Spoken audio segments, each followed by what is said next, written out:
Good afternoon, and welcome to the University of Michigan School of Nursing 2022 Commencement. My name is Ruth Zielinski, and I'm the chair of the faculty at the School of Nursing. It is my privilege to be serving as the MC for today's event.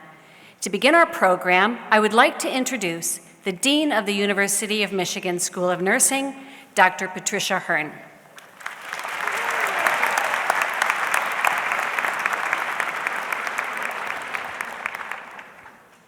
Thank you, Dr. Zielinski. Good afternoon, students, family members, friends, colleagues, and the class of 2022.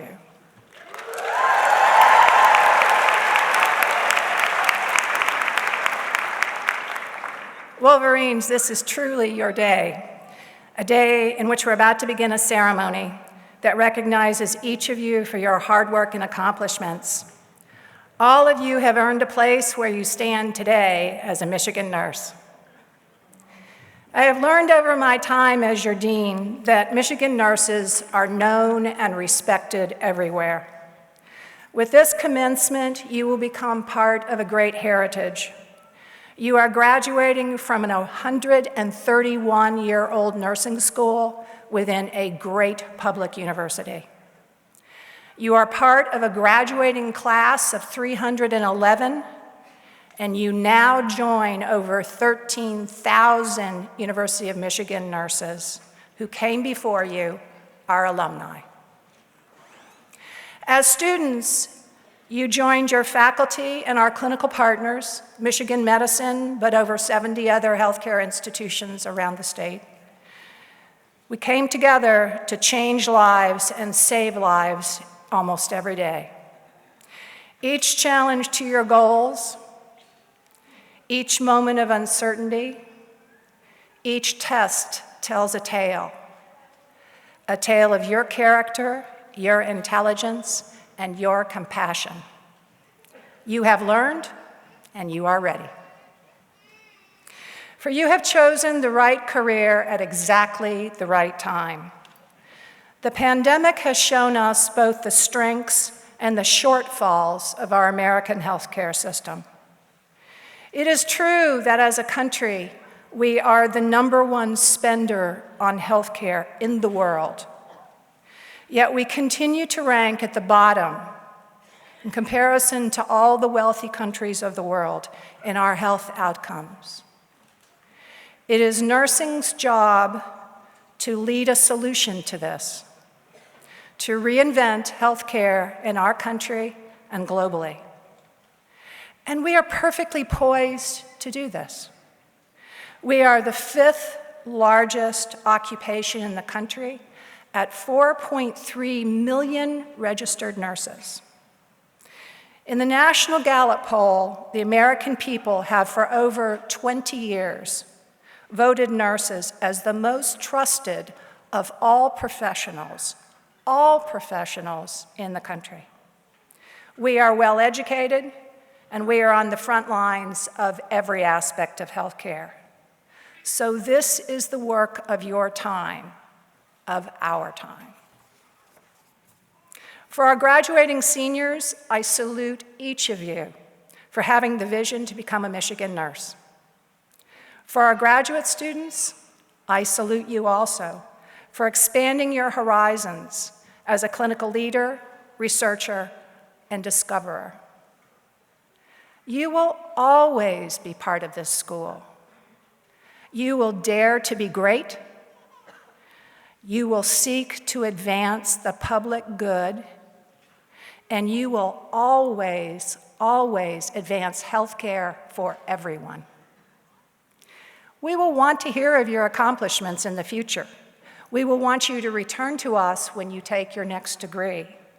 We will expect your support of those who will come behind you. I want to thank all of our community today who will be playing or have already played key roles in this celebration. A special thanks to our keynote speaker today, and also to our student speakers who have practiced very hard to be able to share their thoughts. Graduates, and I say this every year, through hours of work under extraordinary circumstances. You have earned a degree that signifies to your colleagues, your patients, and the public that you are the most highly accomplished nursing clinicians and scholars in the world. Welcome to all, and let's begin today.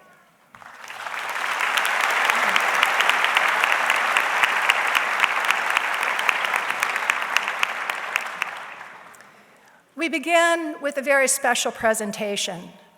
All of our students here value their faculty and their teachers, and every year they vote on what is our very special Teacher of the Year award. As scholars pushing on knowledge and helping our students create new knowledge, this is one of our greatest responsibilities. Today, we honor one of those teachers at the School of Nursing. Every year, students and faculty put forth nominations for the Teacher of the Year award. It is given for excellence in teaching and honors for the memory of May Edna Doyle, a distinguished 1938 graduate of our school. After a thorough and thoughtful review by our selection committee of many impressive nominations, they selected Clinical Associate Professor Dr. April Bigelow.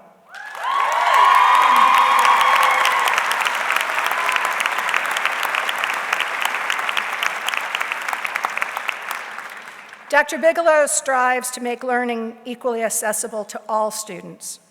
She works with her students to help them develop into critical thinkers at an advanced level, to develop and understand the use of evidence-based clinical problem-solving strategies and skills, and to take an active role in their education and learning in both classroom and clinical settings.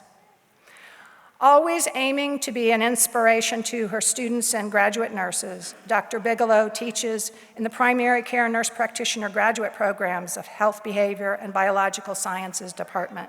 Additionally, Dr. Bigelow supports nurse practitioner students in the adult and family tracks throughout their clinical practice. I'd like to share a comment from one of her students that I thought perfectly captured her impact. She expanded our knowledge on critical thinking applications and challenges her students every day to become competent and evidence-based healthcare providers. Not only does she represent the core values of the University of Michigan, but she also treats everyone with dignity and respect. So it is with the deepest respect and admiration from grateful students and colleagues that we present this prestigious award to Dr. April Bigelow, the 2022 May Edna Doyle Teacher of the Year.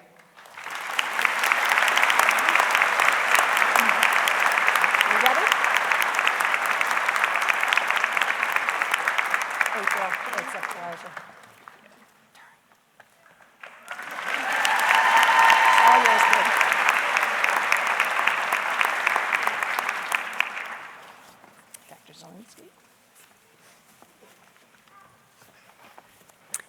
Class of 2022, now it's time to hear from you.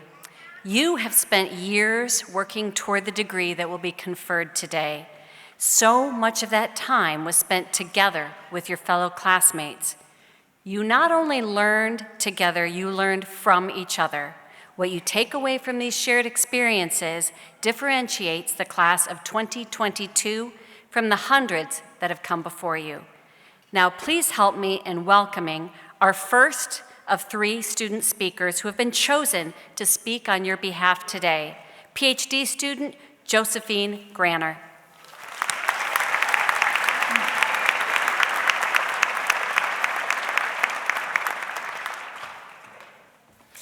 Good afternoon. My name is Josie Granner, and I'm so honored to say congratulations to all of you, class of 2022, on behalf of the PhD graduating class. Let's hear it for you guys.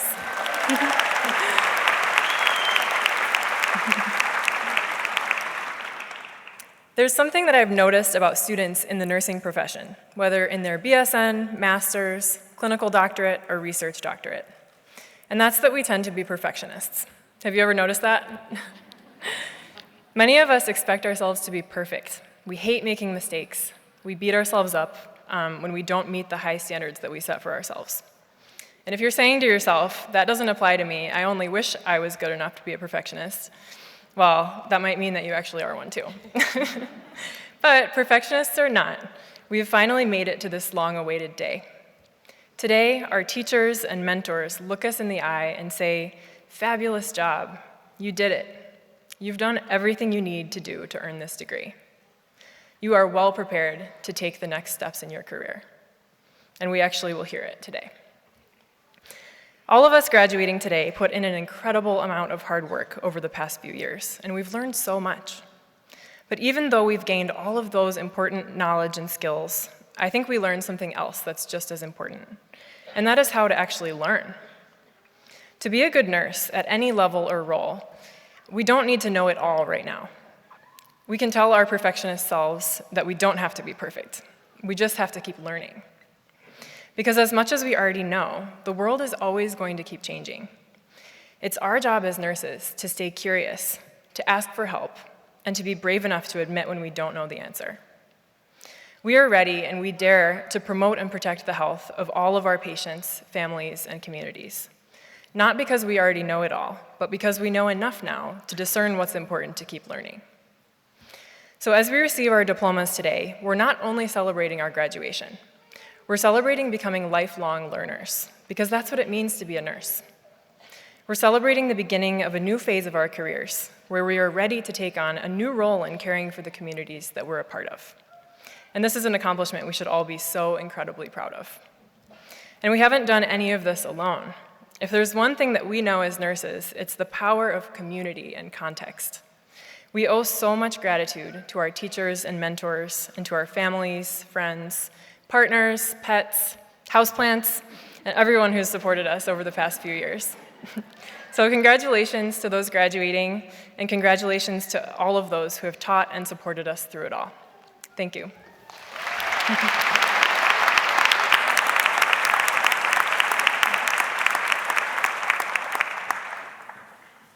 Thank you, Josephine. Please help me in welcoming D&P student Rebecca Abadi.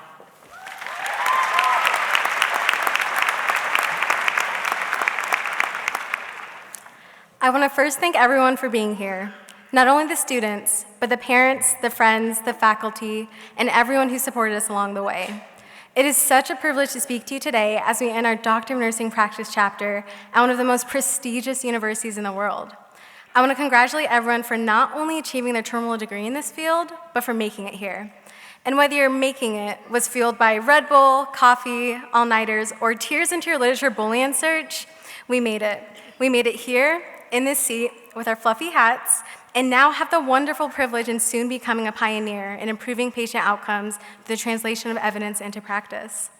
And for the family members who are not in medicine, to give perspective, nearly 80% of research evidence is not translated into practice.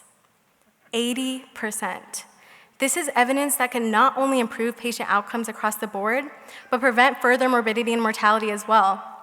For my own work on improving adolescent outcomes and suicidality, I recognize not only the great necessity of translating this research, but also the demand for a doctorally prepared nurse practitioner.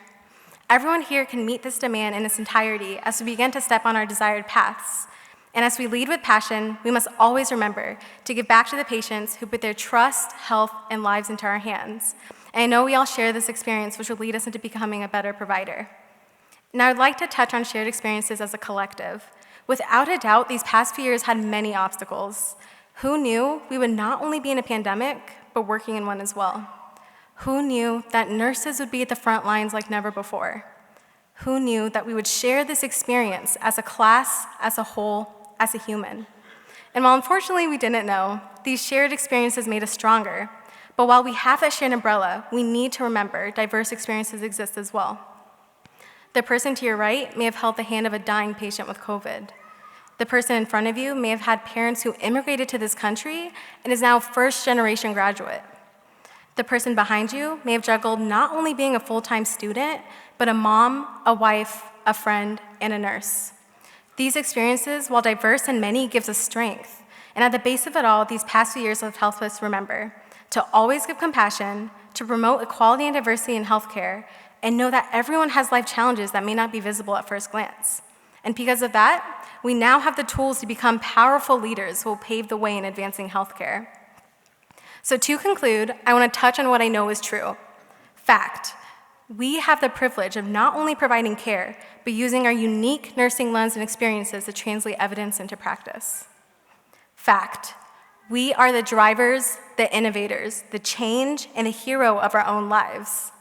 Fact, we shared this Wolverine experience while being a part of a milestone in history. Fact, we are the class of 2022, and we dare to provide health for all. Go Blue.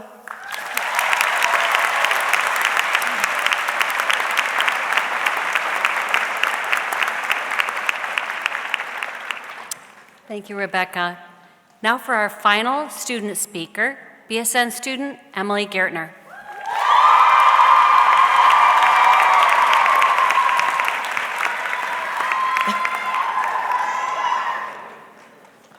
After 4 years of practicing blood pressures on our roommates and early mornings rolling bleary-eyed out of bed to trudge to the hospital in the midst of a cold Michigan winter, our class has made it to the finish line.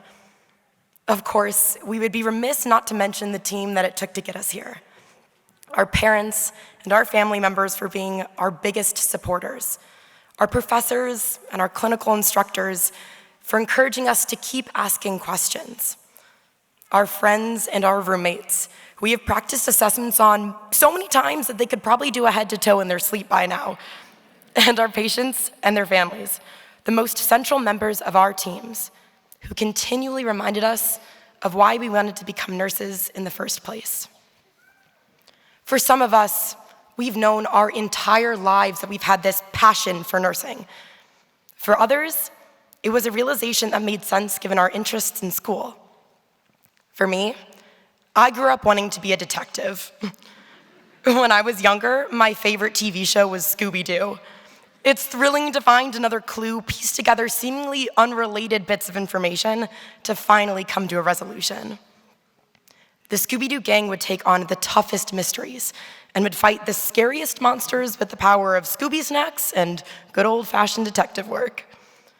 At the end of each episode, the gang would realize that the ghost that was haunting the castle was nothing paranormal, but a frustrated villain caught in the act, who would say that they would have gotten away with their crime if it weren't for you meddling kids. Throughout the last several years, the world has been faced with some pretty scary monsters. For us, COVID struck our class sophomore year right as we were having our first experiences in the hospital. As the world lived through a global pandemic, our class saw the inequities that are plaguing the healthcare system firsthand. In clinical, seemingly abstract ideas that we talked about in lecture were personified as our patients struggled to afford medications and lacked transportations to make it to their appointments. These monsters are entrenched, deeply rooted in our society, in our healthcare system, making us ask if we will ever, can ever, dare to provide healthcare for all. Maybe we can't solve health inequity by pulling off a mask and eating a Scooby snack, but there is something we can do. Regardless of where we come from or what our job is, we can be those meddling kids. We can be the ones constantly asking questions, trying something new. We can be the innovators and the researchers. We can be the leaders and the best. As our class graduates and heads wherever we decide to go, we can be the meddlers, never satisfied to let things be the way that they've always been. Throughout the last 4 years, our class has been given the tools to be a voice for the voiceless and to stand up to the status quo.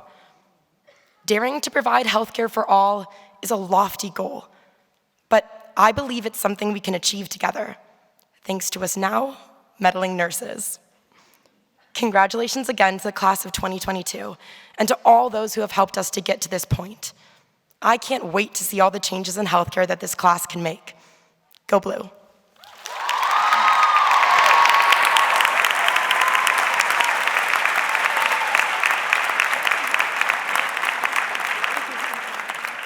Thank you, Emily. That was really fantastic. And now I have the great honor of introducing our keynote speaker for today's ceremony, Congresswoman Lauren Underwood. Congressman Underwood serves Illinois' 14th Congressional District and was sworn into the 116th U.S. Congress on January 3, 2019.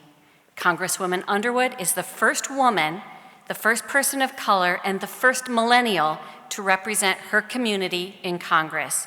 She is also the youngest African-American woman to serve in the United States House of Representatives. She serves on the House Committee on Veterans Affairs and the House Committee on Appropriations. Congresswoman Underwood co-founded and co-chairs the Black Maternal Health Caucus, which elevates the Black maternal health crisis within Congress and advances policy solutions to improve maternal health outcomes and end disparities. She also serves on the House Democratic Steering and Policy Committee. Representative Underwood is a member of the Future Forum, a group of young Democratic members of Congress committed to listening to and standing up for the next generation of Americans, the Congressional Black Caucus, and the LGBTQ Equality Caucus. As a strong supporter of addressing the gun violence epidemic, Congresswoman Underwood is a member of the Gun Violence Prevention Task Force.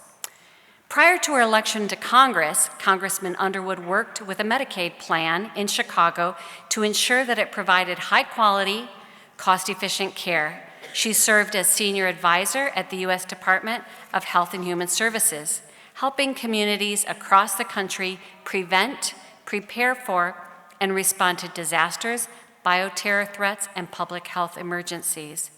As a career public servant at HHS, she helped implement the Affordable Care Act, broadening access for those on Medicare, improving health care quality, and reforming private insurance. Congressman Underwood also taught future nurse practitioners through Georgetown University's online master's program. She's a graduate of University of Michigan School of Nursing and Johns Hopkins University. Yeah. Now, please join me in welcoming Congresswoman and the University of Michigan School of Nursing alumna, Lauren Underwood.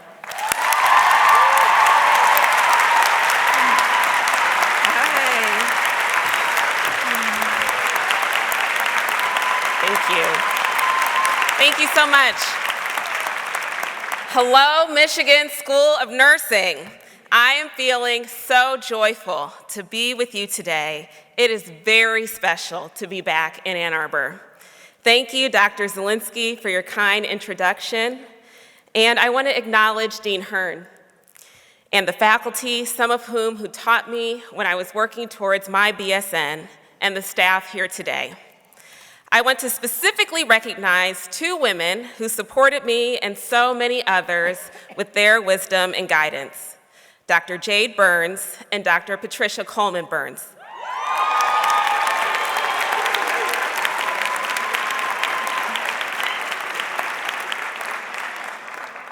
To each of the graduates, what an honor and a privilege it is to be with you today as we celebrate your achievements and welcome so many of you into the nursing profession. You are leaders and best. So, it's 2005, and I'm in the second semester of my freshman year here at Michigan. It's 8 a.m. on a Monday morning, and I am thrilled to be in class. I'm not kidding. No, really. The course was an honors seminar in health policy and its influences on health disparities. It was taught by one of Dean Hearn's predecessors, Dean Ada Sue Henshaw, and the former director of our undergraduate nursing program, Dr. Barbara Guthrie. These women were teaching a class for freshmen. I was so impressed. It wasn't only the professors who left an impact. Up until the moment that I bought the Policy and Politics in Nursing and Healthcare textbook, I didn't realize I could combine the two things that I felt most passionately about, policy and nursing, into a career. I can tell you honestly, that class set me on my path to Congress. I knew I wanted to be a healthcare provider since I was a kid. I tell anyone who asked, that I was going to be a pediatric cardiologist when I grew up. This was, of course, before I could spell pediatric cardiologist and way before I took organic chemistry. Let me explain. I was born with supraventricular tachycardia. It's well controlled today, but I spent a lot of time at the doctor's office as a kid. And the care that I received as a child has stayed with me all my life. As I got older, I found that I was equally passionate about making a difference in my community. I've been a Girl Scout all my life. I was even a member of my community's Fair Housing Commission when I was in high school. But I thought public service was an extracurricular activity, something you do outside of school and work. Dean Hinshaw and Dr. Guthrie changed that for me. Now let's fast forward to 2017. I was 30, wrapping up my absolute dream job at the Department of Health and Human Services. I had been appointed by President Obama to help guide the federal response to the Ebola epidemic, the Flint water crisis, and other public health emergencies.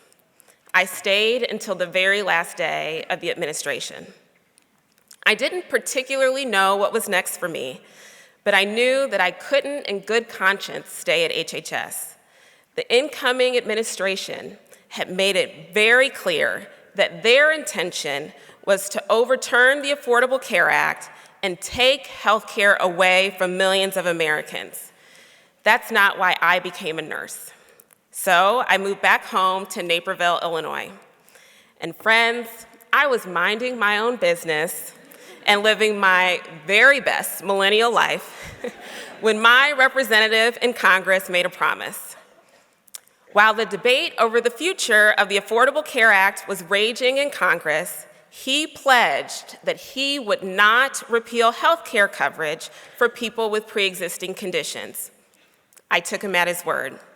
So 2 weeks later, when that now former congressman voted for a version of ACA repeal that jeopardized the health care coverage for 300,000 people in my community, people with diabetes or depression or a heart condition like me, I made a decision.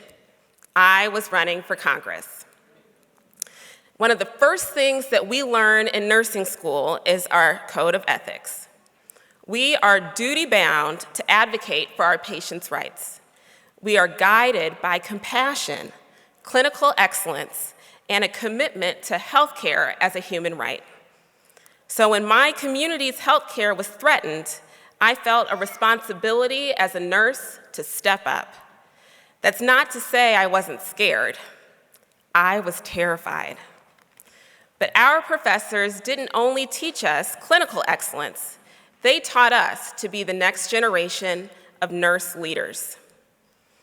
As soon as I found out that deciding to run for Congress and actually launching a campaign, well, they were very different things. I didn't have a staff or consultants. I had my friend Sarah, who stepped up as my campaign manager. We were a team of two, and Lauren Underwood for Congress was a very DIY operation. For months, Sarah and I confronted all of the challenges that come with launching a campaign. We built a website, constructed a policy platform, and we shot a campaign launch video. I remember we didn't sleep the night before we shared our big secret project with the world because, among other things, we were hunting for royalty-free background music to use in our announcement video. I told you it was DIY. I rode the Metro to work the next morning. I felt a shock of adrenaline as I scrolled through Politico Playbook and saw my announcement in the news. The secret was out. I had no idea how our campaign would be received, but I had absolute confidence I was doing the right thing. I felt the fear and did it anyway. In November 2018, against all odds, my first race for public office ended in a 5-point victory. At 32, I became the youngest Black woman to serve in Congress.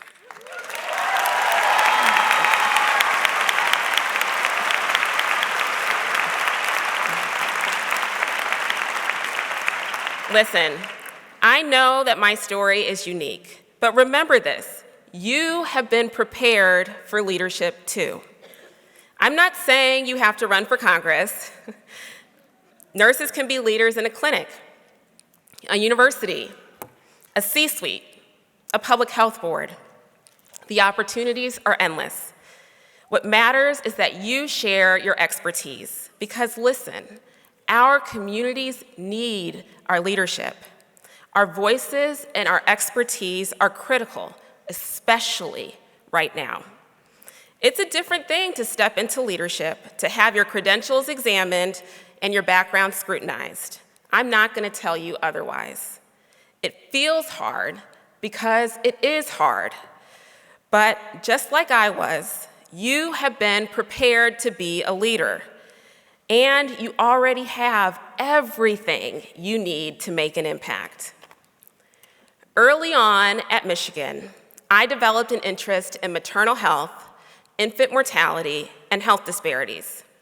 My honors project explored increasing Medicaid reimbursement for nurse midwifery services. It was an uncommon research topic at the time, and my advisor, Dr. Tony Villarreal, I have to shout out Dr. V, actively created opportunities for me to present my findings. As I dug into the data, I found my personal policy mission, saving moms' lives. Black birthing people are 3 to 4 times more likely to die as a result of pregnancy-related complications than their white counterparts. That disparity has only worsened during my lifetime. This inequity doesn't only steal parents' lives. Black infants are twice as likely to die in their first year of life as white infants. The causes of these unacceptable trends are multifaceted. They include both clinical and non-clinical drivers.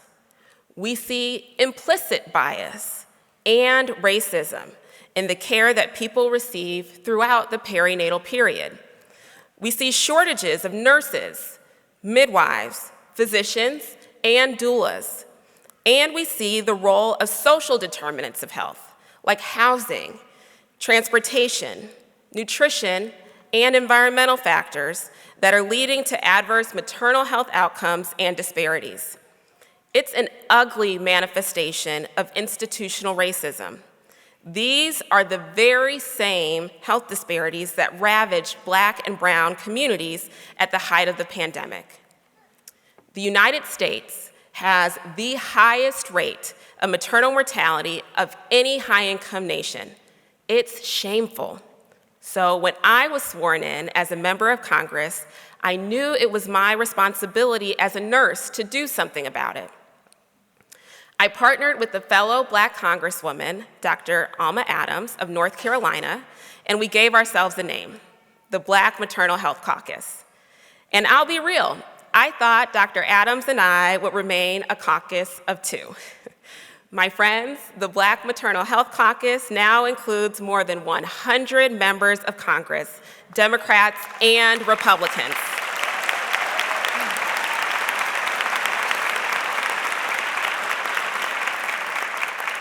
Together, we've introduced a package of 12 bills to comprehensively address the maternal mortality crisis in America. You've heard of omnibus legislation. We call ours the Momnibus. Last November, I stood next to President Biden as he signed the first piece of the Momnibus into law, the Protecting Moms Who Served Act. And it began right here at the University of Michigan School of Nursing. That's what happens when you step into leadership. The story of the Black Maternal Health Caucus isn't only about leadership, it's about representation. Representation matters. Black women and families have always known the severity of the maternal mortality crisis in this nation because they've lived it. I've lived it. And it's a community of Black women working together at the highest levels of power who will end this crisis, because for us, it's personal. I met my friend Shalon on the first day of graduate school. Sometimes you run into someone who is undeniably special, brilliant without question. That was Shalon, a published author with a dual doctorate, a lieutenant commander in the U.S. Public Health Service Commission Corps, a great friend, a talented chef, and so much more. She was beyond excited to become a mom. She gave birth to her first child, a baby daughter named Soleil, in January of 2017. A few days after giving birth, Shalon began showing symptoms of postpartum complications. When she shared her concerns with her healthcare providers, she was sent home. Shalon went to the doctor 3 times during what tragically, unacceptably, turned out to be the last week of her life. 3 weeks after giving birth to her daughter, Shalon died. She was 36 years old. So remember this. Those things that make you different make your leadership all the more powerful and all the more necessary. As nurses, we must recognize the power of our voices. As citizens, we must do the same. It's my responsibility to remind you that without active engagement, American democracy will falter. Our democracy is too precious, too essential to let it slip away. And because this school nurtured my passion for policy, I want to encourage you to explore your own. Most everything you'll do as a nurse, from the treatments you administer to how long a patient can stay on your unit, to how much you're getting paid, to the kind of PPE you have access to, involves political decision-making. As nurses, we can more effectively advocate for ourselves, our patients, and our communities when we understand how policy decisions shape the care we deliver. As our student speakers said, we must dare to provide health care for all. Today, I'm asking you to recognize that as a political statement. To make good on that promise, we need nurses to be involved as agenda setters, barrier breakers, decision makers. At this moment in history, your leadership is critical. I know how challenging the past 2 years have been, and I want to recognize your resolve in the face of unprecedented challenges. The majority of your clinical experience occurred during a once-in-a-century pandemic. Many of you have grappled with the challenges and inequities of our healthcare system before your career even began. At times, you may have felt your commitment and courage pushed to the limits, and now you are uniquely prepared to drive transformational change in your communities. Before I close, I want to encourage you to recognize the community you're graduating with. These are your lifelong friends and colleagues, the people who will inspire you professionally and be by your side on the biggest days of your life. I met my friend Lauren Inouye on the first day of my freshman year. She and I were in that early morning honors seminar on policy that I told you about, though she was less thrilled to be in class at 8 a.m. Okay. Today, Lauren is a leader at the American Academy of Nursing, and I officiated her wedding last week. Suzanne Miyamoto is another close friend of mine from my time in Ann Arbor. She was a PhD student when I was an undergraduate. She's like a sister to me, and Lauren and I are godmothers to Suzanne's daughter. Jackie Dufek was another one of my favorite friends from the School of Nursing.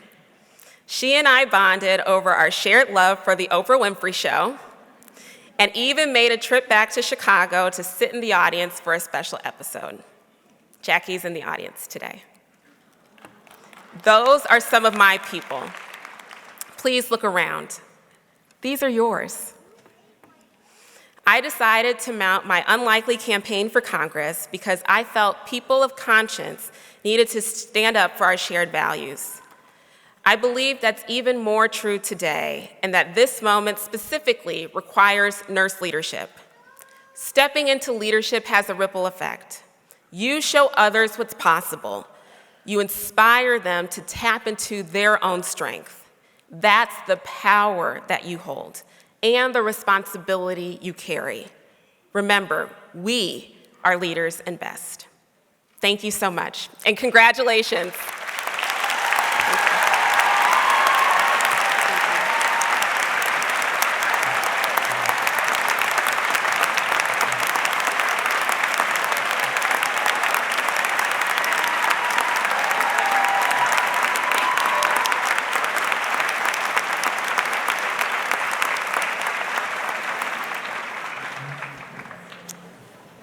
Thank you so much, Congresswoman Underwood.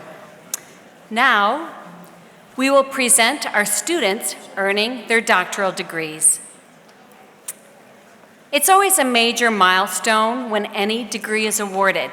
The doctoral degree is the highest degree that can be awarded. Its achievement is truly a major accomplishment. Today, we recognize this achievement by hooding those who have been granted a doctoral degree. Hooding's a tradition that dates back to the Middle Ages. By awarding this hood today, we welcome our doctoral students into the community of nurse scientists and scholars. Congratulations to all of you.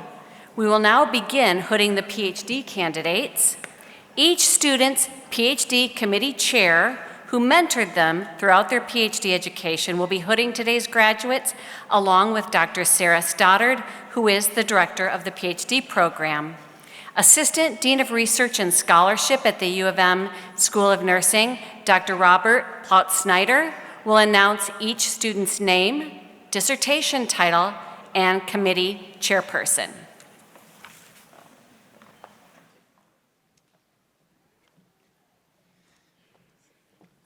Rachel Lenko, Achieving Goal Concordant End-of-Life Care, the Roles of Race, Ethnicity, and Advanced Care Planning. Dr. Terry Vopel-Lewis and Dr. Jeffrey Hoffman.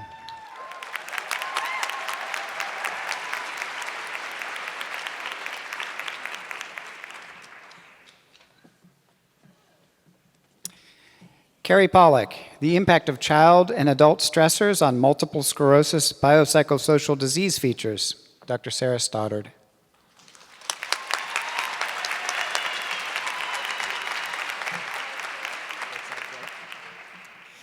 Wei Chao Zhou, Physical Activity of Lung Cancer Patients. Her advisor, Dr. Jan Larson.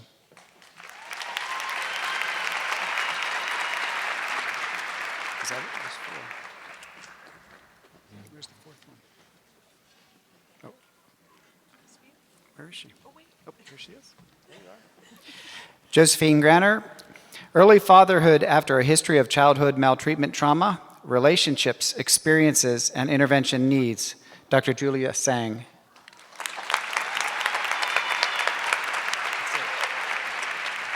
That's it on the PhDs.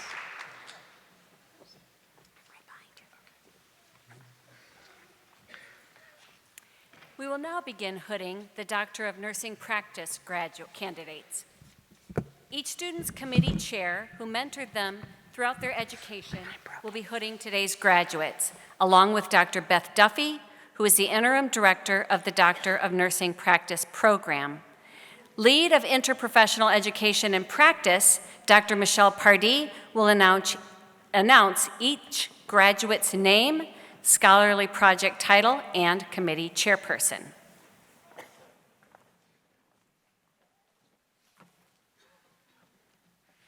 Alexandra Agapu, Changing Language to Reduce Diabetes-Related Stigma, Dr. Laura Gultekin. Alexandra is also our MedVec Nursing Innovation Award winner.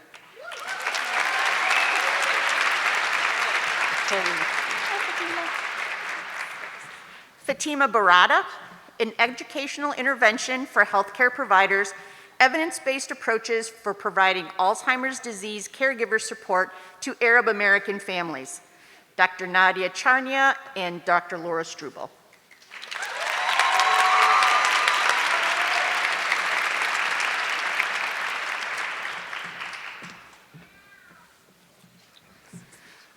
Laurel Bolins, screening for work stress at a student-run clinic. Benefits for patients and students. Dr. Laura Struble.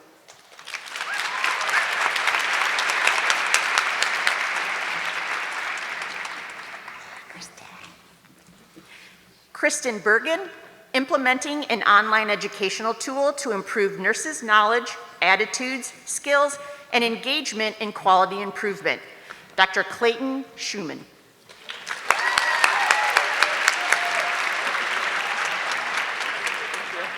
Can you get, no, you're fine.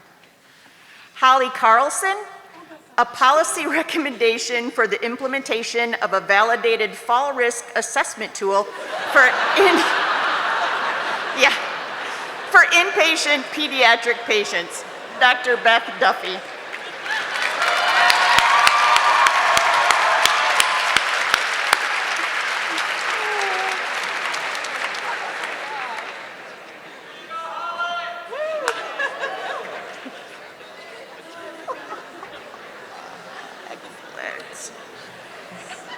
Natalie Elliott, utilizing education to improve nursing adherence to incontinence management, guidelines in a large healthcare system, a pilot study. Dr. Ray Blush.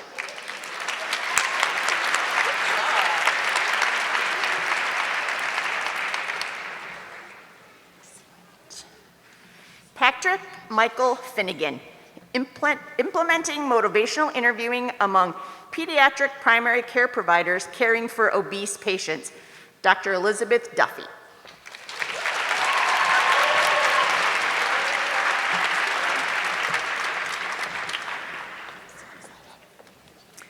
Lindsay Freisinger, educational strategies to improve the health and wellness of people with disabilities. Dr. Dana Tashanan.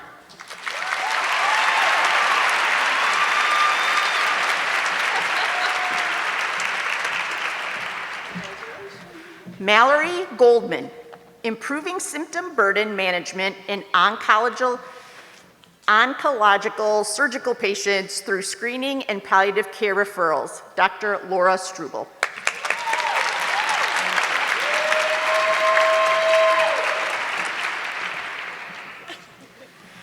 Adam Hill, development of a tailored diabetes education material for persons experiencing homelessness. Dr. Laura Gultekin.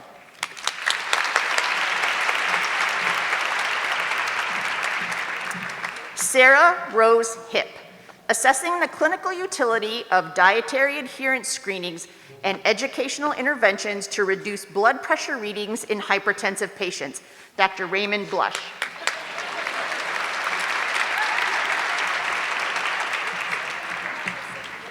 Alexander James Hauser, post-concussion return to learn quality improvement and feasibility initiative for high schools. Dr. Yasmin Kusanoki.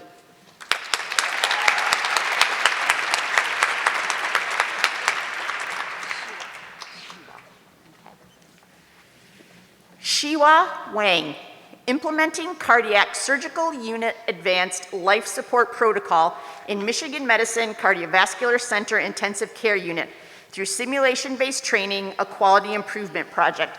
Dr. Ray Blush.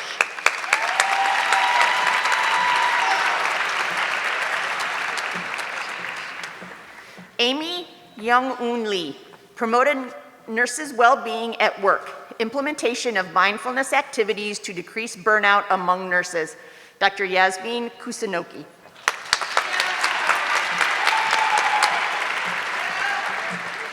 Vanessa Lee, improved knowledge of palliative care resources in the primary care setting. Dr. Laura Struble.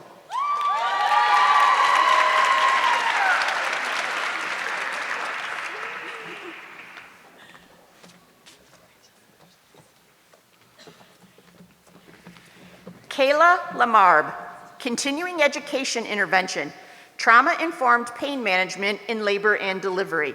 Dr. Yasmin Kusanoki.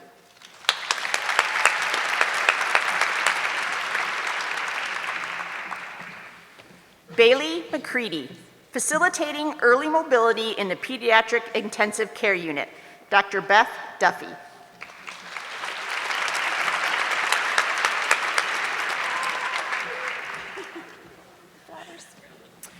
Kimberly McDowell, just-in-time PAPR training for times of crisis, Dr. Laura Struble.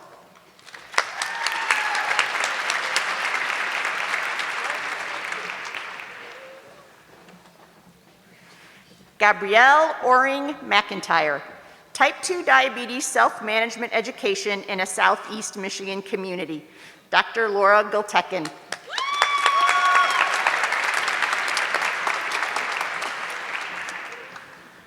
Heather Melville, Improving Patient Portal Meaningful Use by Implementing a Patient Education Program, a Quality Improvement Project, Dr. Rhonda Scoville.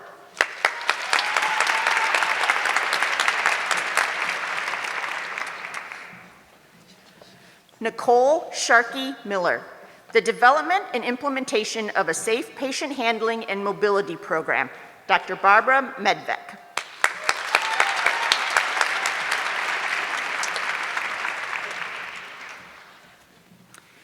Taylor Michelle Miller, an evidence-based approach for enhancing pelvic floor disorder knowledge in the postpartum care setting, Dr. Yasmin Kusanoki.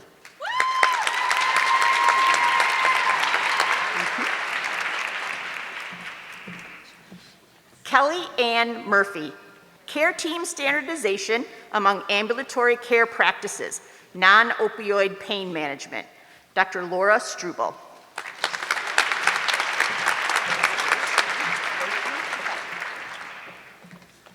Roshni Patel, development of a transition to practice program for advanced practice registered nurses at the University of Michigan Health, Dr. Laura Gultekin.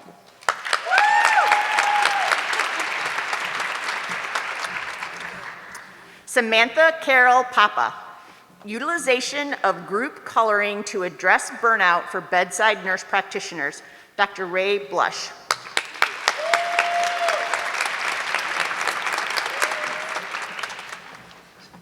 Ellen Rabot, the use of a visualization-based prediabetes risk education tool at a free clinic, Dr. Laura Gultekin.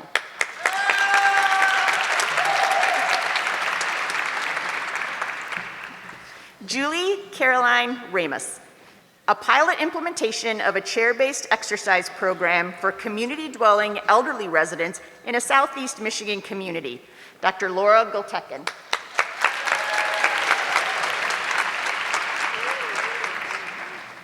Jen Risky, improving colorectal cancer screening at a student-run free clinic, Dr. Laura Struble.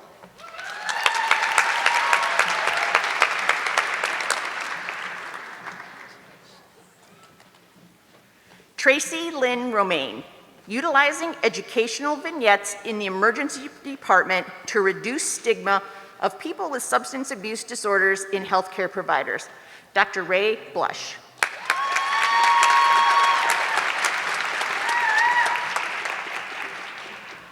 Jane Michelle Sealski, medication administration improvement in an adult daycare setting, Dr. Barbara Medvec.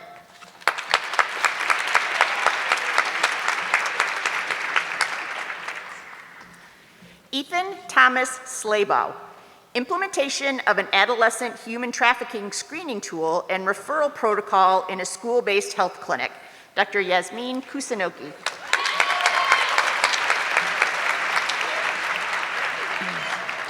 J.P. Slikis, diabetic unit resource nurse, a step for inpatient diabetic education improvement, Dr. Laura Gultekin.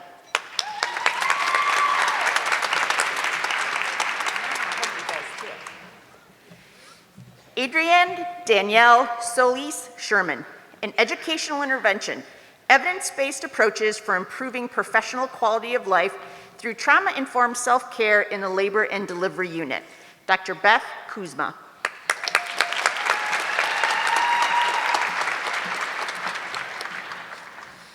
Courtney Sumida, improving heart failure guideline-directed medical therapy and interprofessional collaboration, a nurse-led remote optimization program, Dr. Laura Struble.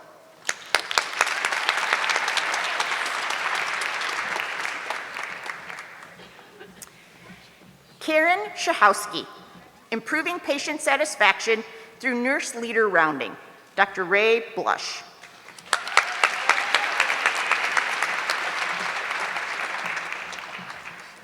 Rebecca Alina Abadi, implementing a universal suicidality tool for adolescents in an inner-city Detroit primary care clinic, Dr. Beth Duffy. Rebecca is also our Dumas Leadership Award for Excellence winner. Samantha Torres, a trauma-informed care journal club for maternity care providers, Dr. Beth Duffy.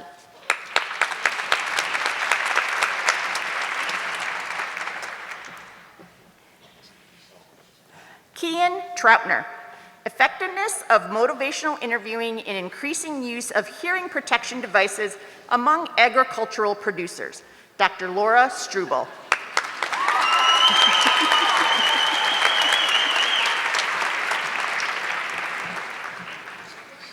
Carrie Unger, standardizing outpatient infusion nursing practice, Dr. Beth Duffy.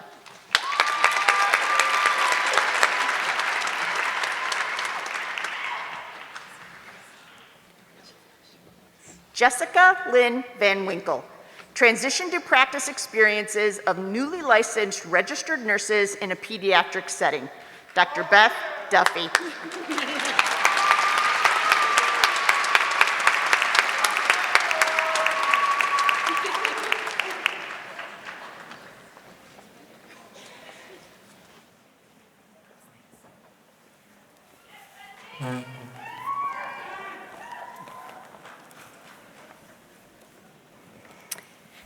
It is now time to recognize our Master of Science in Nursing graduates. Interim Associate Dean for Professional Graduate Studies, Dr. Beth Kuzma, will be announcing students by program, and I would like to invite the program leads to gather across the stage to congratulate your students as they process.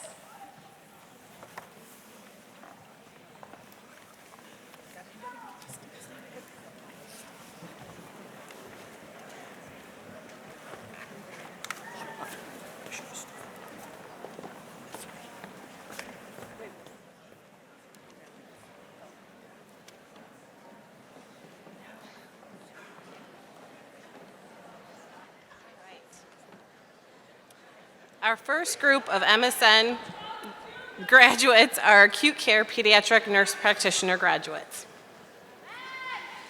Carolyn Beal.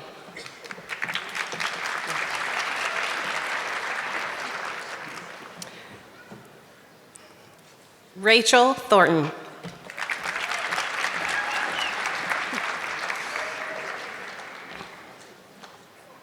Alexandria Worrell.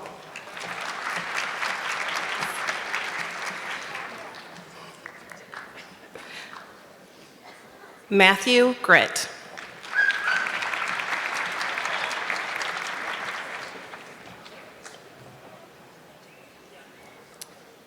And now we have our adult gerontology acute care nurse practitioner graduates. Catherine Pokrant.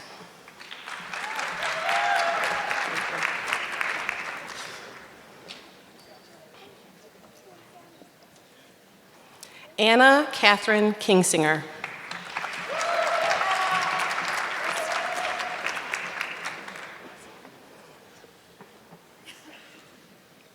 Joshua Lykowski.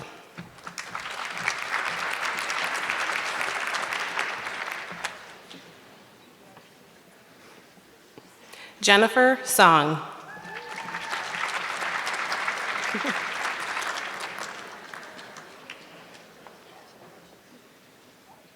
Ella Rocker.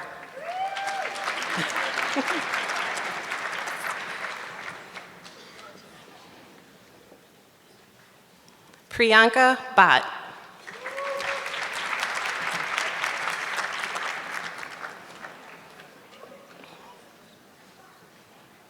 Heather Renee Gallagher.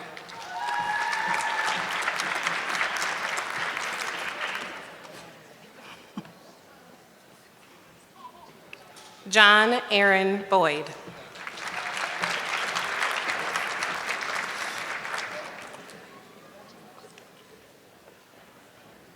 Jennifer Lynn Smith.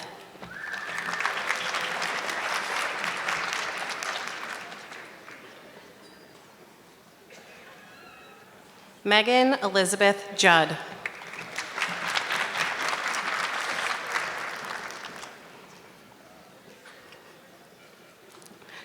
Jacqueline Mary Murphy.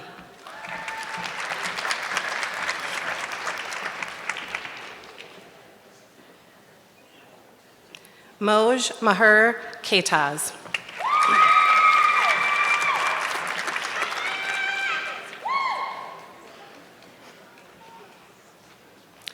Fatin Al-Khamis.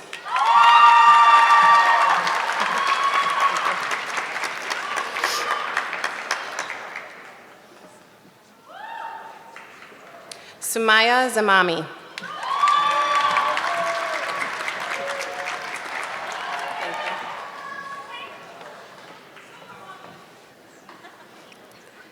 Tahani Aluhaibi.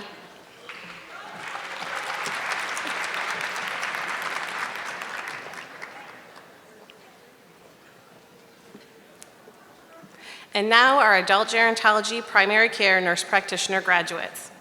Gina Cannon.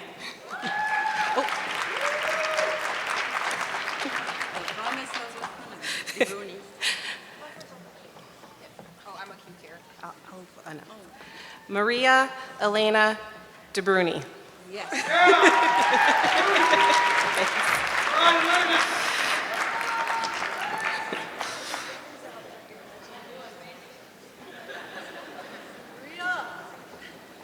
Corinne Boak.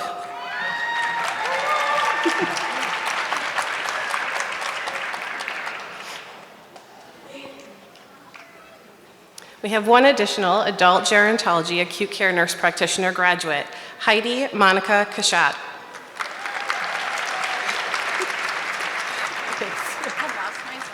It's fine.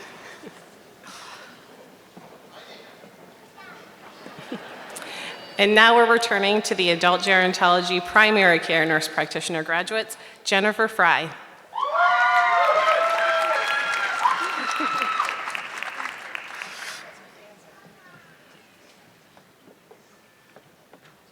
And now we will be introducing our family nurse practitioner graduates. Elise Watkins.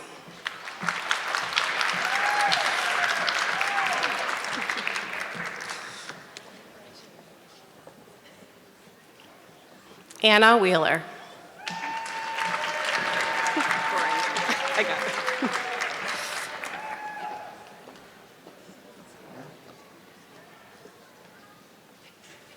Tara Berengian.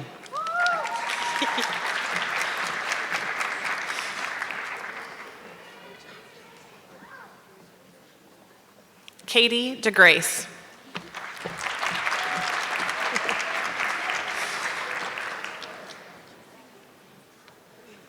Jamie Rabideau.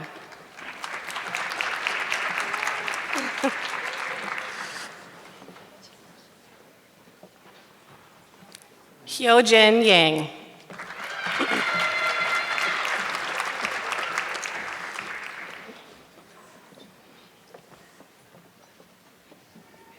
Jian Kim.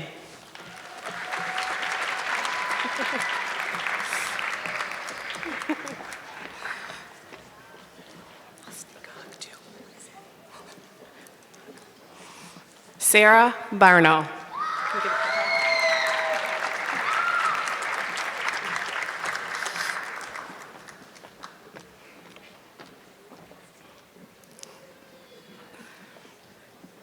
Amanda Brienne Compton.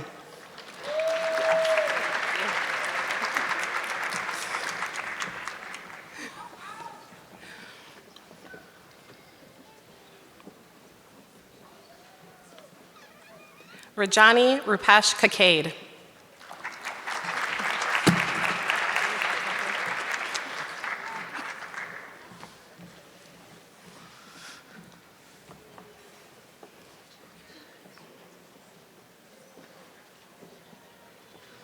Olivia Bell Duraney.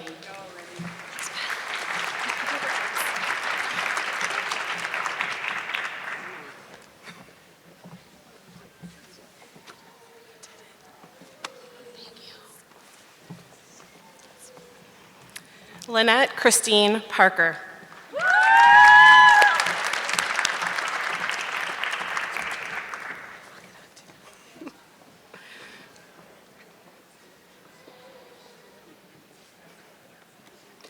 Linda Wynn Rhodes.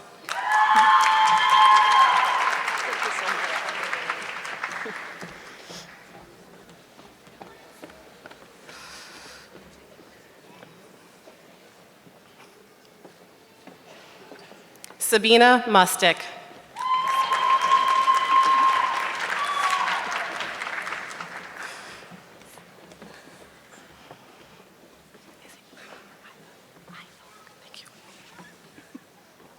Haley Iva Warnamundi.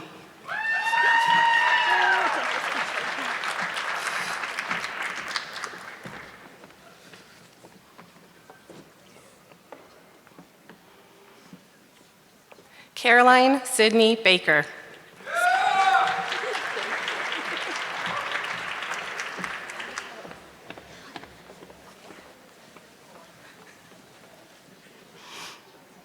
Elizabeth Marrow.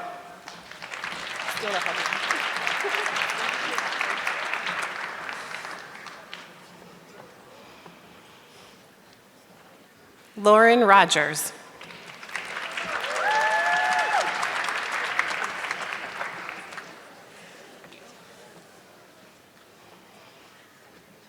Chelsea Schaefer.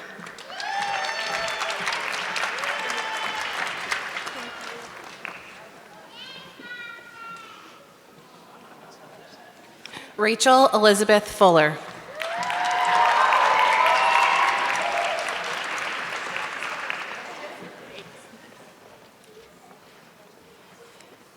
Carissa Greenland.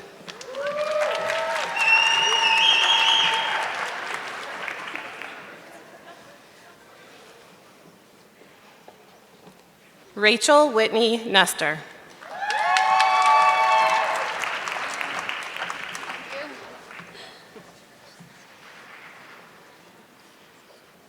Nicole Marie Carr.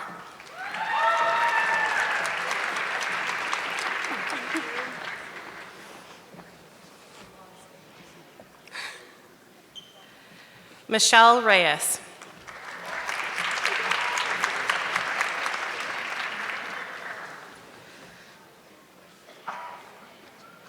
Trevor McGowan.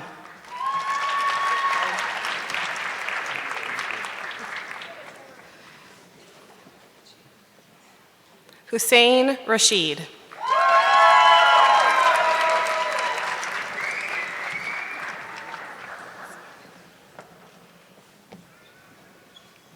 Neelam Simha.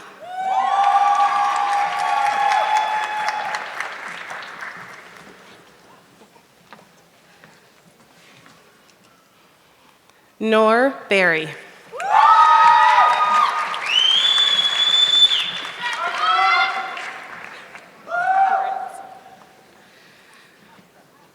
Jenna Abbas Jabara.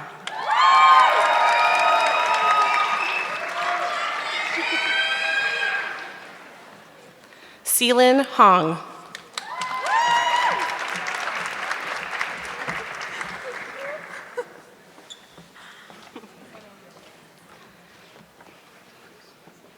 Alexandria Nidal Zawaida.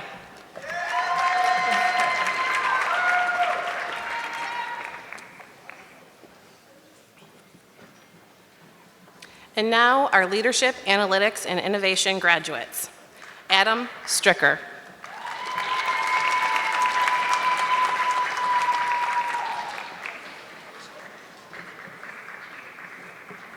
Ryan Carlson.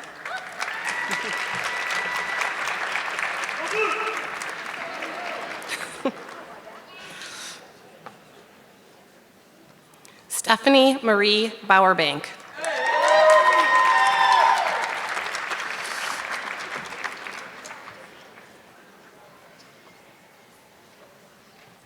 Irene D. Ewang.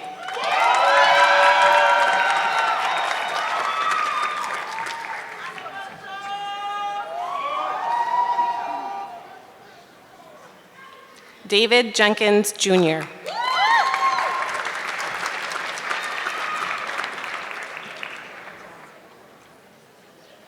Whitney Marie Paddock.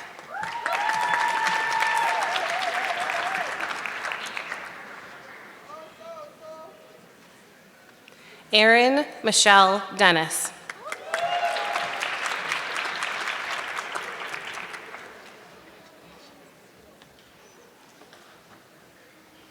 Annapurna Vish Nubotla.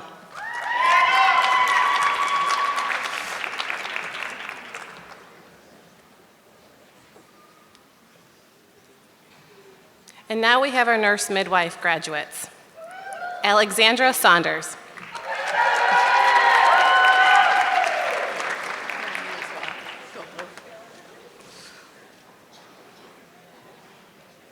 Rebecca Karis Morden.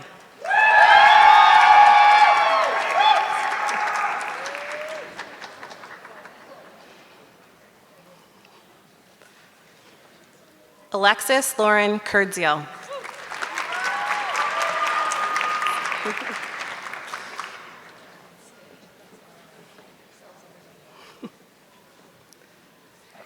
Courtney Marie Shinu.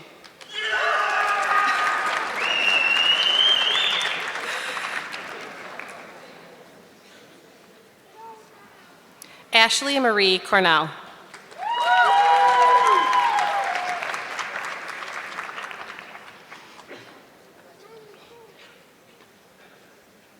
Catherine Bowling.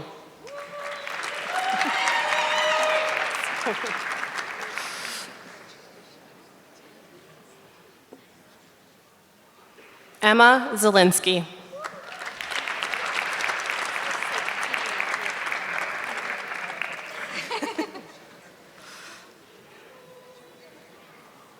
And now our nurse midwife and pediatric primary care nurse practitioner graduate, Kelly Bruce.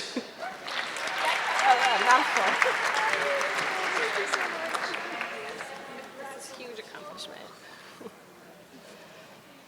And our nurse midwife and family nurse practitioner graduates, Hannah Steenheisen.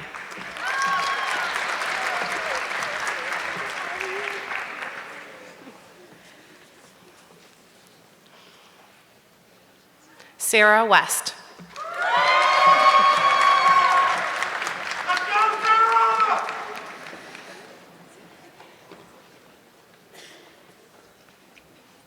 And last but not least, our primary care pediatric nurse practitioner graduates, Kendra Elizabeth Mikatarian Kent.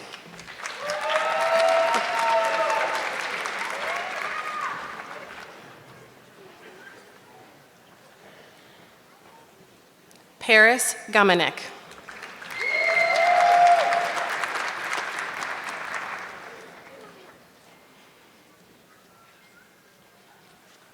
William McCullough.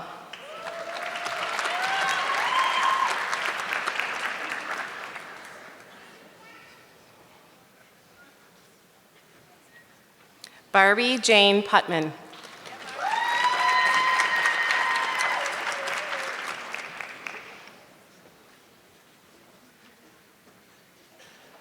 Amanda Lynn.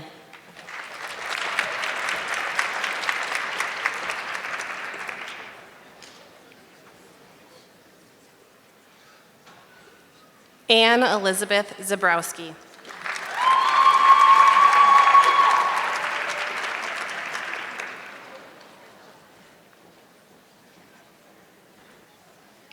Lauren Margaret Lyon.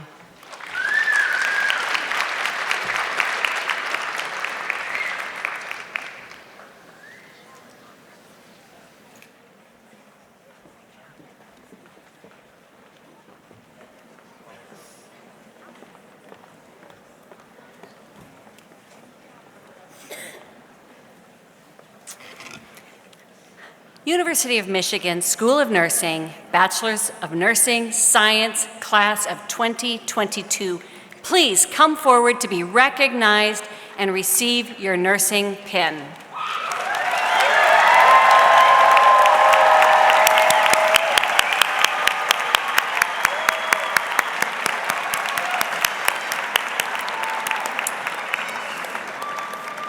A nursing pin is a symbolic welcoming of newly graduated nurses into the nursing profession.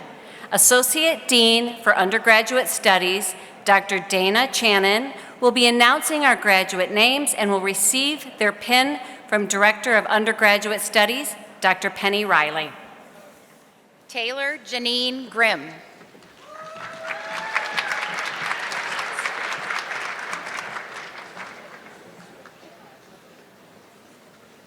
Carly Victoria Morris. She was also awarded the Honors Program Outstanding Project Award.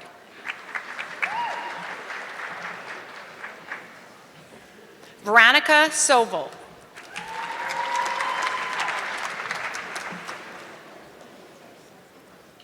Carolyn Ann Moscone.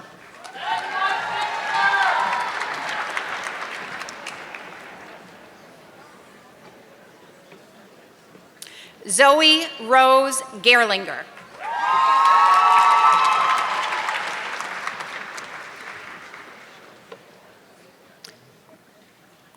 Julia Rose Paddinga.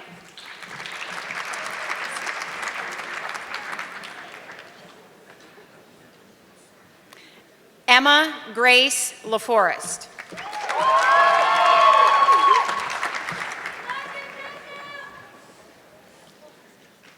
Erica Brooke Fulby.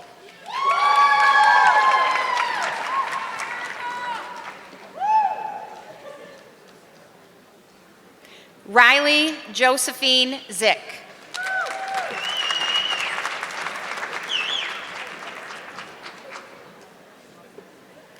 Nicole Coy.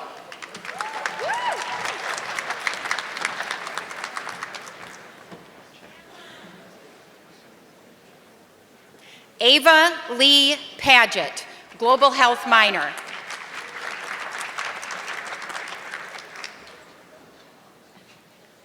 Ashley Marie Ordaway.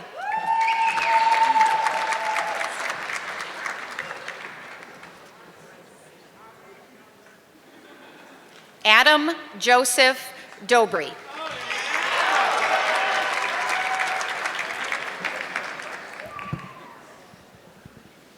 Emily Faith Jones.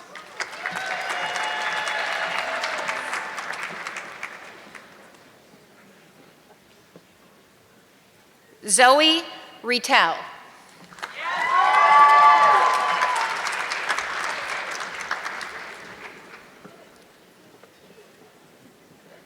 Lily Lorraine Westland, Global Health minor.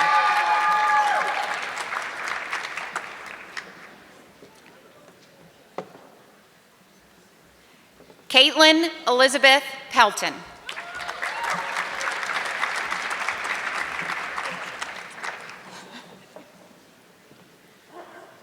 Ethan Ansick.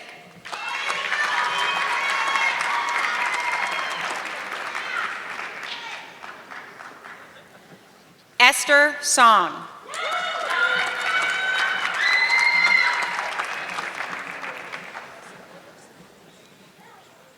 Jennifer Chen.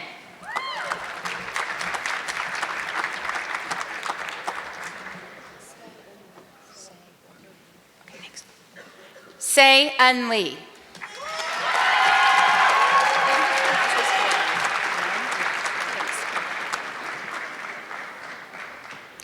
Helen Wen, Global Health minor.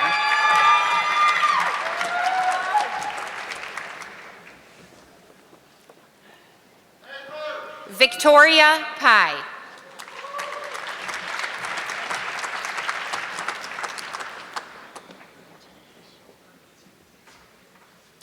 Ziona Zhang.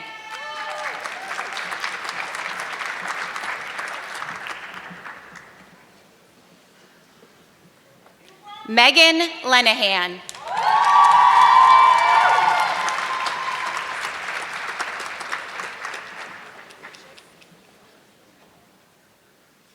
Andrea Cyrus.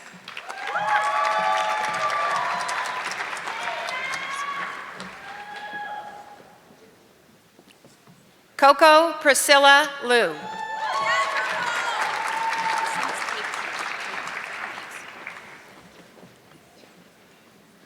Taylor Hope Hakey.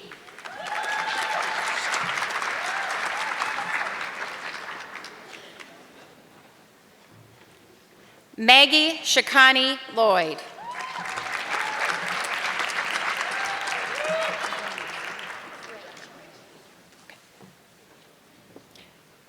Carolyn Rayanne Morris.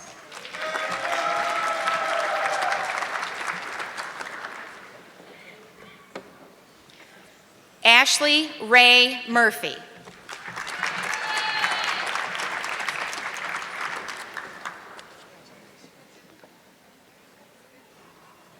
Alarontobi Agunloye.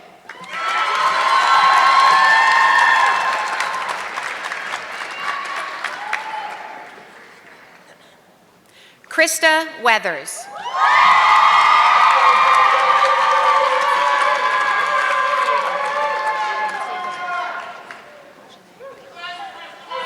Ajane Liana Prince.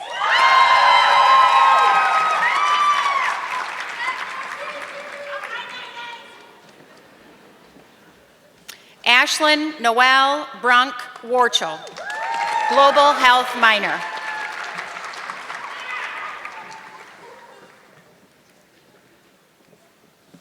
Mariah Lewis.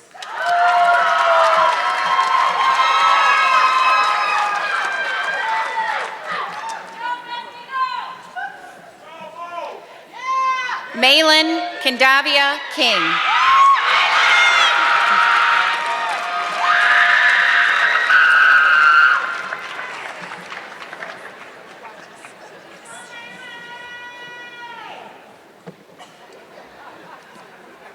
Corina Juarez.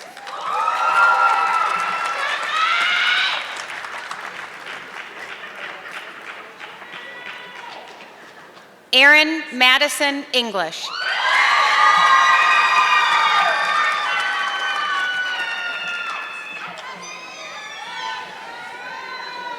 Omer Barkin.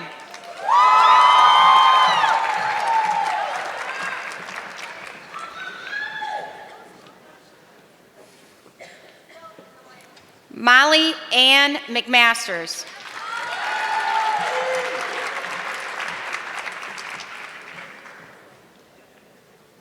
Samantha Robbins.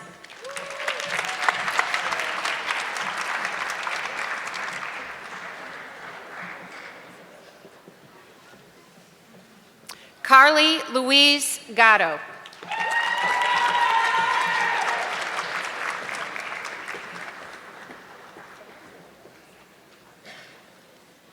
Carter Anthony Lyon.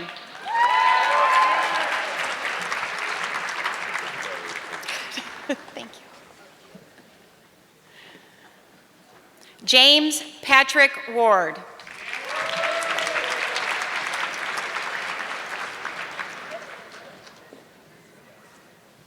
Rebecca Crow.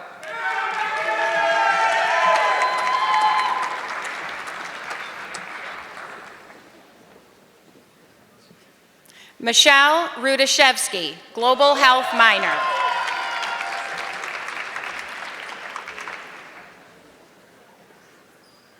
McKenna Lambert, Global Health minor.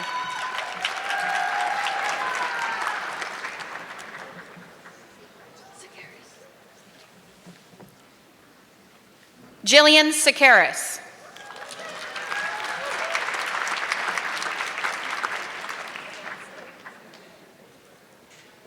Megan Myler, the Josephine M. Santa Award.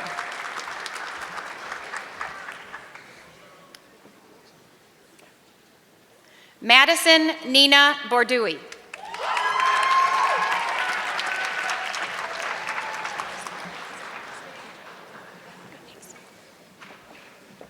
Tina Tai Nagayan.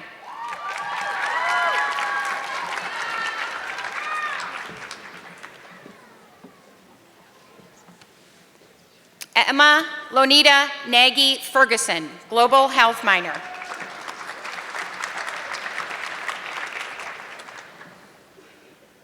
Angela Lee.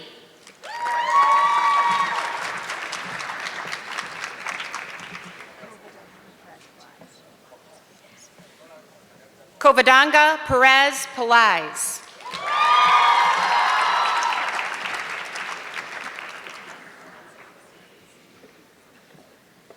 Catherine Grace Lilly.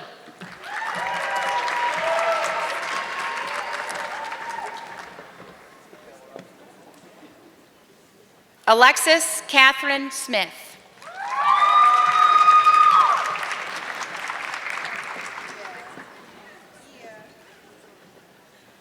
Crystal Alexa Lilly.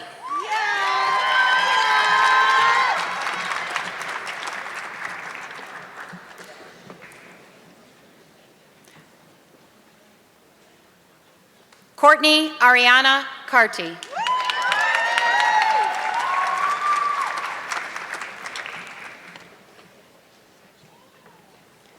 Kaylee Rose Brandt.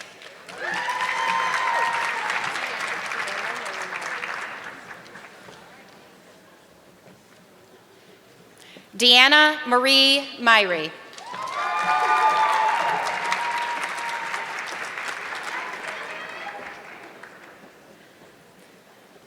Andrea Nicole Walker.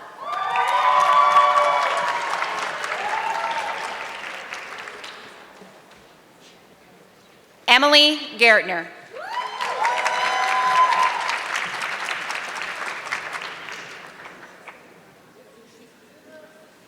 Susan Wu.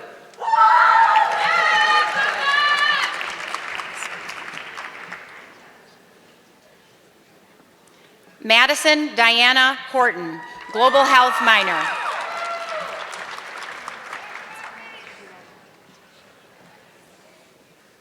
Shiona Harvey.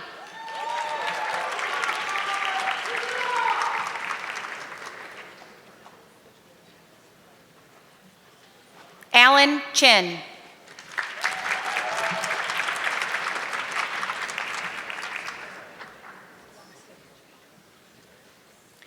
Catherine Adams.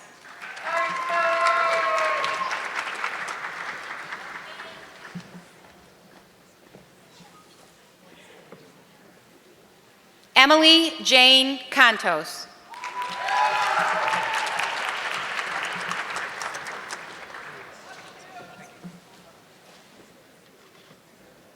Rafael Reyes Castro.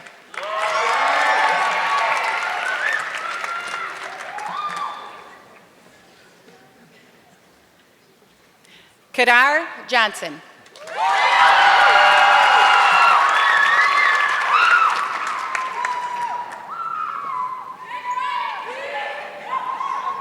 Caitlin Ashley Barron.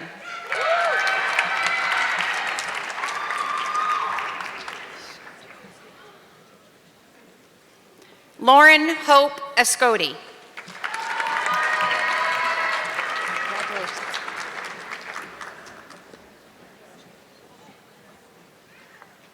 Christian Carlo Magno.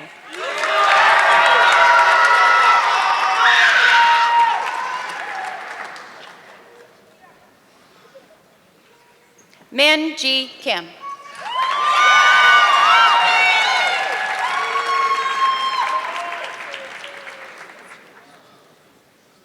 Lindsay Erin Katz.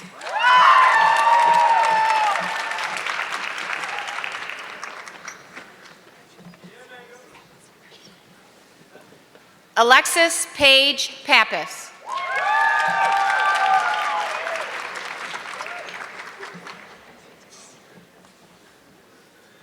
Amy Dean Madian.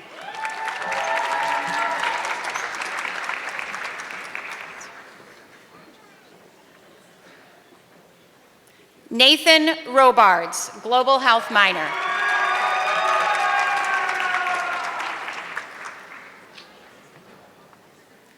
Savannah Slayton.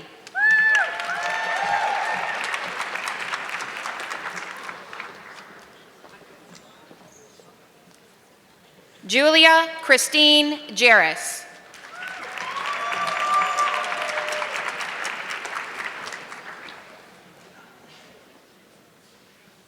Rihanna Adele Marshall.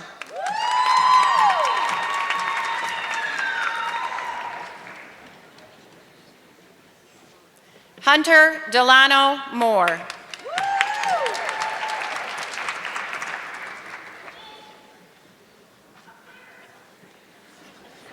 Alana Grace Shavani.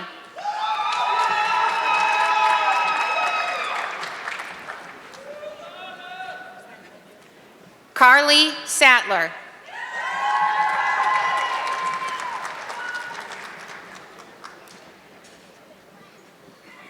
Jessica Bach.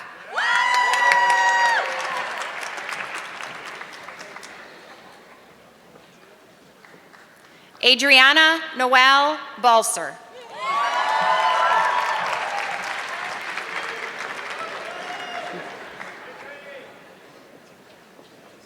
Rachel Parker.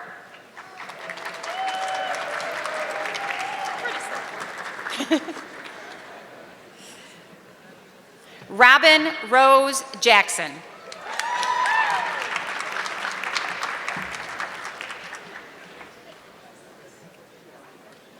Maddie Tegan Harner, Global Health minor.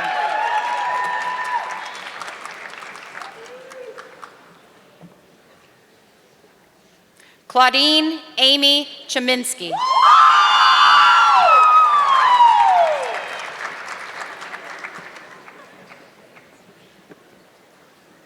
Grace Ann Van Cannel, Global Health minor.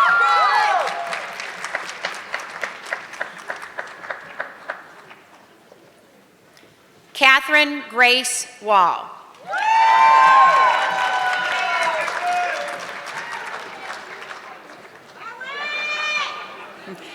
Carly O'Doherty.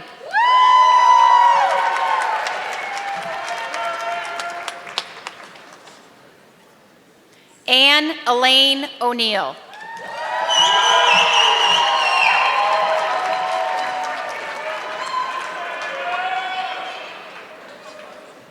Emma Rose Jarvis.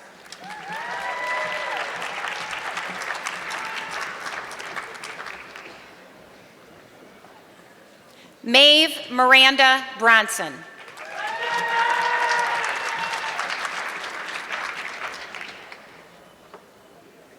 Jenna Grace Bishop, Global Health minor.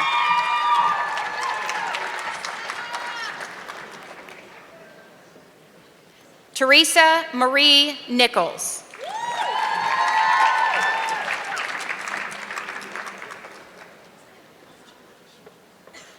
Emma Koberstein.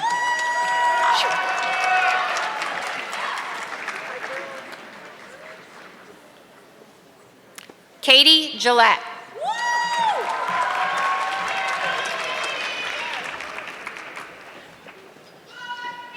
Madison Elizabeth Myers.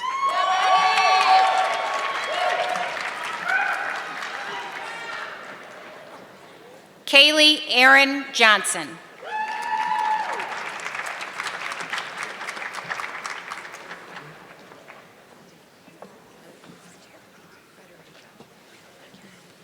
Emma Catherine Frederigo.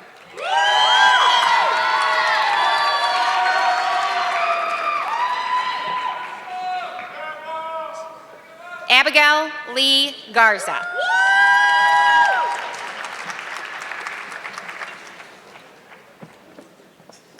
Victoria Cornell Pratt.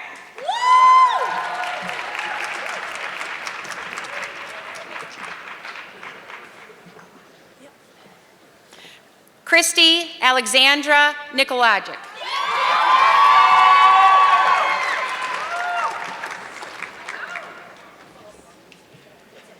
Suzanne Conley Huff.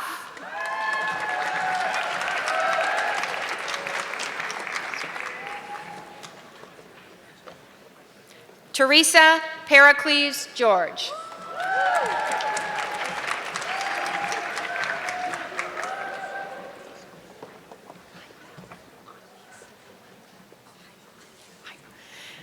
Annalise Claire Heinbaugh.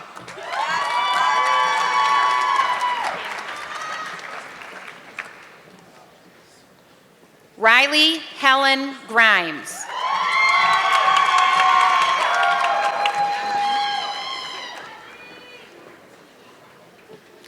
Donovan Elise Berg.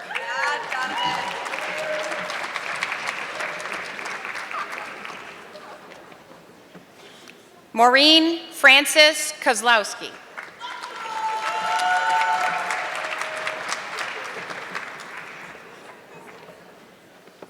Cassidy Ann Sams, Global Health minor.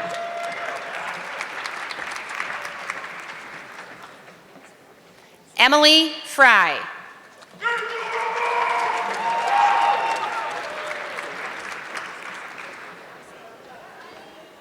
Sydney Heineman.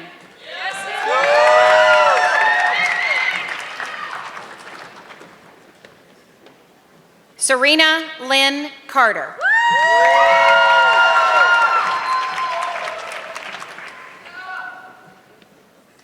Anna Grace Laskowski.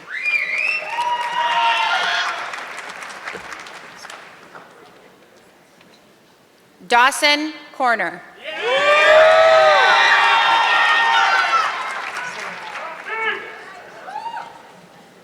Javier Anigas.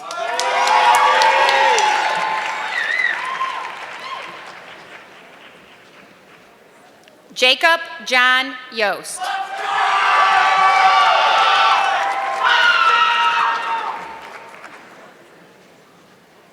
Justin Zaytona.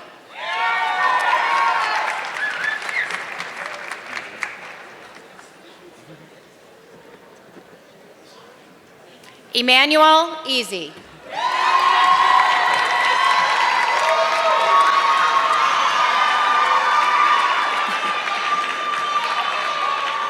John Lobia.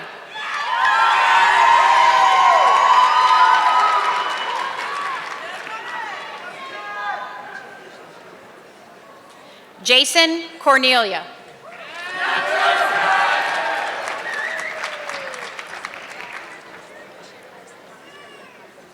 Lindsay Elizabeth Miles.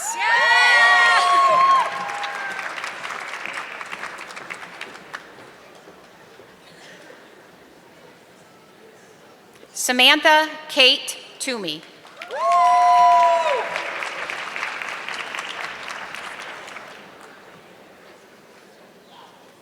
Nolan Kapitko.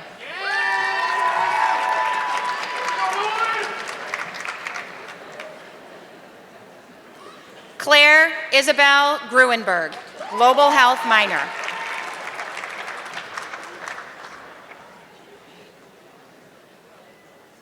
Olivia Lorraine Padawan.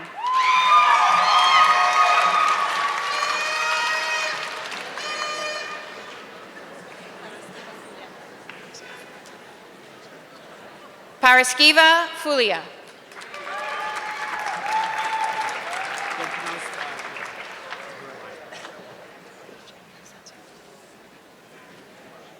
Eddie Villavicencio.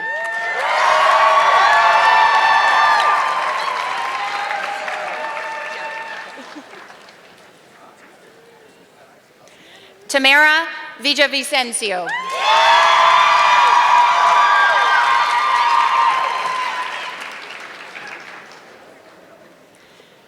Roy Allen Owen.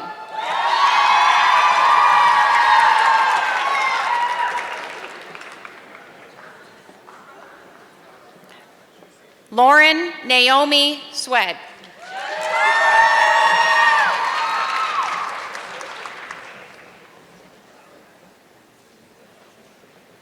Morgan Lynn May Kelly.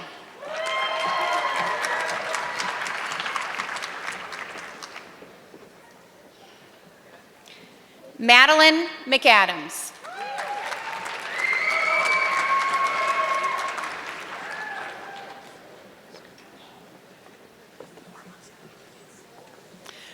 Chloe Emma Wormuskerkin, the Jennifer S. Jocelyn Memorial Fund Award.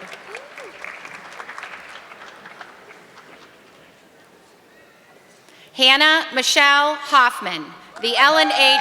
Toporek Memorial Award.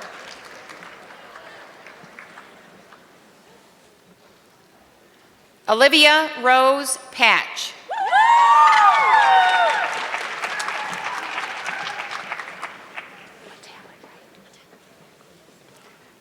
Elizabeth Ray Metallic.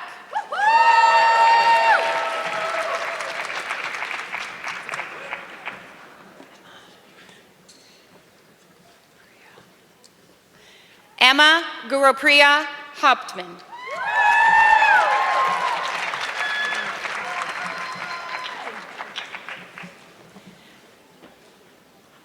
Caitlin Jean McDonald.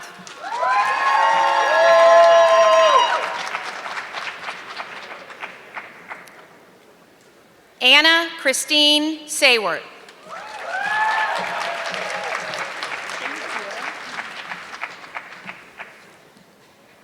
Mia Patchen.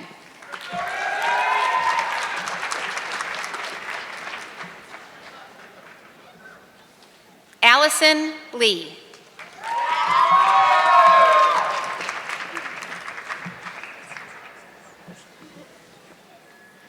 Iris Song.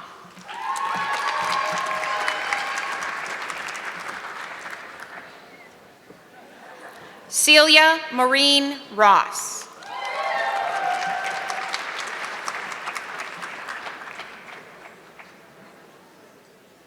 Claire Michelle Latour.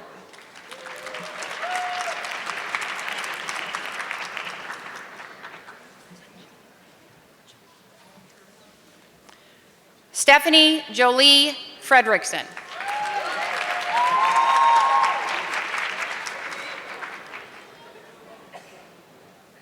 Laura Graves.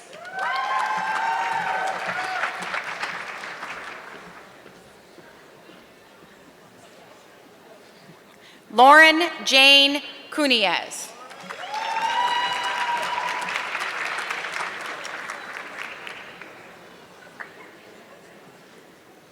Kaylee Marie Samuelak.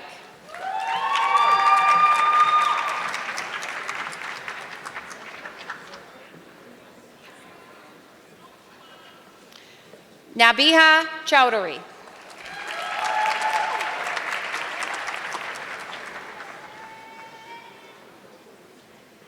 Charles Lennis, the recipient of the Judy M. Judd Alumni Award.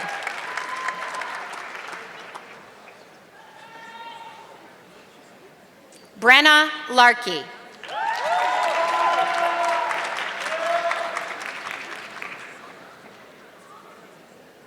Haley Christine Johnson.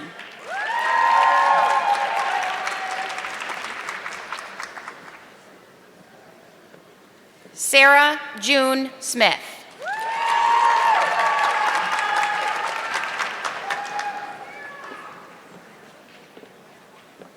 Olivia Andronic.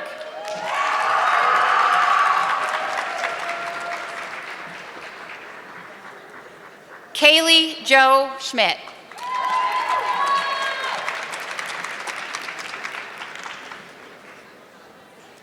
Megan Rose Rystack.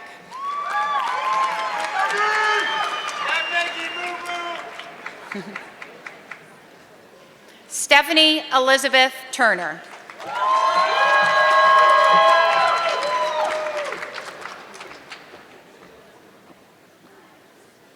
Olivia Marie Pecoraro.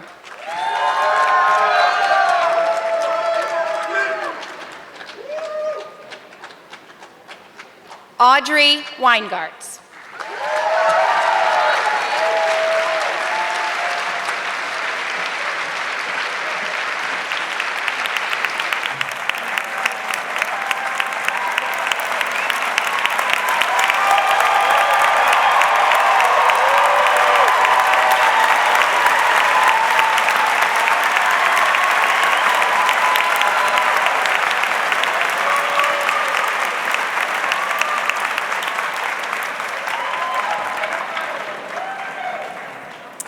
You can never have too many cheers. You can never have too many congratulations. So one more round of applause for all of our graduates.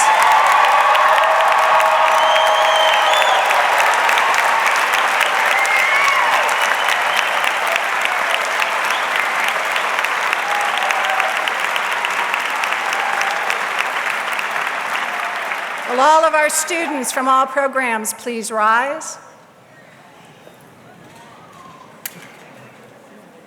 I invite you to move your tassels from the right side to the left.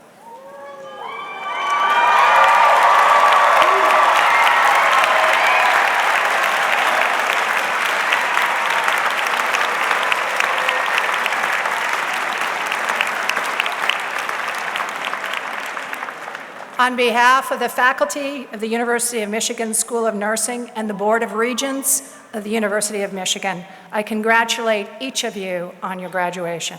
You are the leaders and best. Go Blue.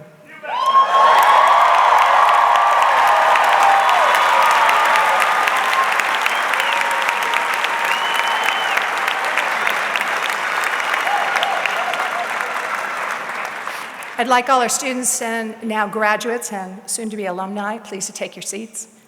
Thank you. A few closing words.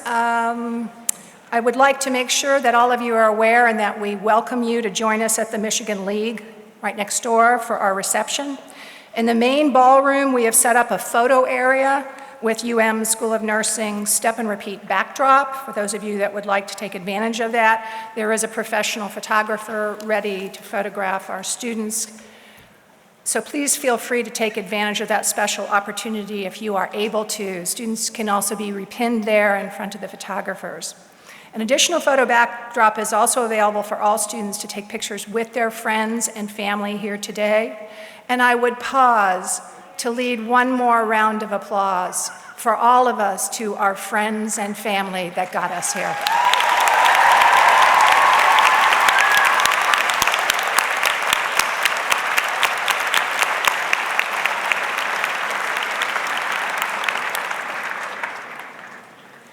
I'd like to personally thank all of you for joining us. It is such a delight to be back in person.